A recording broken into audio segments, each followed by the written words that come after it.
નમસ્કાર, હું છું પ્રિયા અને તમે જોઈ રહ્યા છો જનતા કી જાણકારી ન્યૂઝ।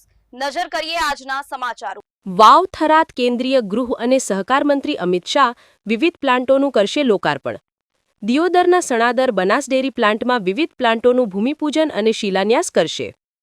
ગૃહમંત્રી અમિત શાહ સણાદરથી Banas Suzuki biogas plant, biofertiliser, automatic protein plant અને ઓટોમેટિક પનીર પ્લાન્ટનું લોકાર્પણ કરશે।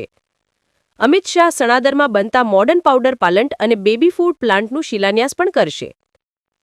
કેન્દ્રીય ગૃહ અને સહકાર મંત્રી અમિત શાહના આગમનને લઈને સણાદર ખાતે પોલીસનો ચુસ્ત બંદોબસ્ત ગોઠવાયો। રિપોર્ટ ભરત ઠક્કર, ડીસા, બનાસકાંઠા।